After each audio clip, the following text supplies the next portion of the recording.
Early this morning, in reference to a recent homicide for Ephraim Shulu, we were notified that shortly before 9 a.m. this morning, U.S. Marshals took Devin Montalou into custody in Pierre, South Dakota. This occurred without incident. He was, we believe, at a friend's house is the information we're getting now, but currently they're arranging transportation to bring him back to Sioux Falls. And just to reiterate on the charges, it was a $100,000 cash-only bond for second-degree murder and first-degree manslaughter. In addition to those arrests, obviously we still had the arrests of Symbol Salih and Ali Ahmed as well. So I'm not sure when his first appearance will be, just depending on when his transportation is. We'll get him here to Sioux Falls for us. So that's basically all I had. We're happy that that's taken into account. Last week I talked about, or just the other day I think when I talked to you folks earlier this week, is I still discussed about one person. I'm not going to identify who that person is.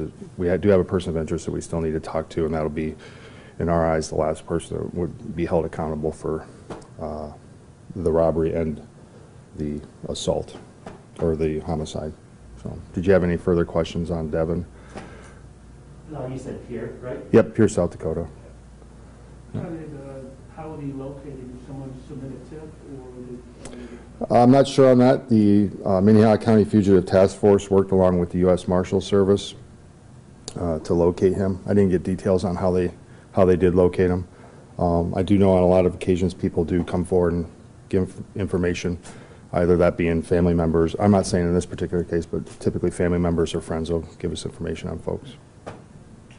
I hadn't read this previous press release. What was his involvement in this?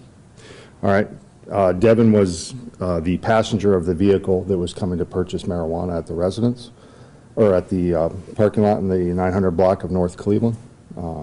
Him and the person he was driving with to buy the marijuana there were sitting in the front seat of the vehicle. Ephraim Shulu and Symbol Salih entered the back seat of that vehicle. They both produced firearms and attempted to rob.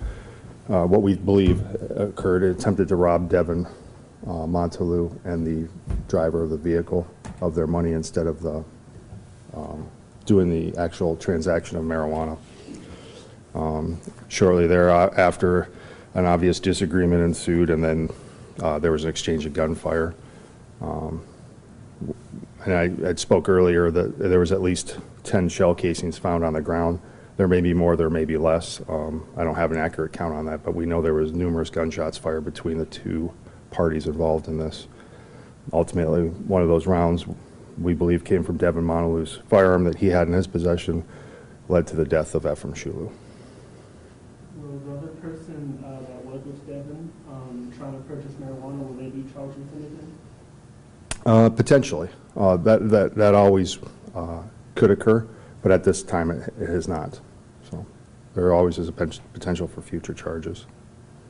Are the charges what they are right now because of the robbery that occurred prior to the gunfire?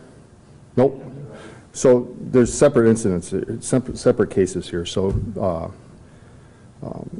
Devin Montalou is charged with his offenses because of what happened to Ephraim Shulu. Symbol Salih and Ali Ahmed are charged for the other offenses that led to his death as well, because they were involved in the robbery portion of it. So that's why they're separate charges. But they're basically two separate cases. I was asking more in terms of why it's second-degree murder rather than first. Second degree is because he didn't plan to murder Ephraim Shulu. We don't believe that. So at this time, someone's death was caused by use of a dangerous weapon, which is a second-degree murder charge, and that's why. There always is a potential for prosecutors to change that once it's provided to the grand jury. I don't know if that will happen in this case, but those are the two offenses that they were comfortable with issuing an arrest warrant for.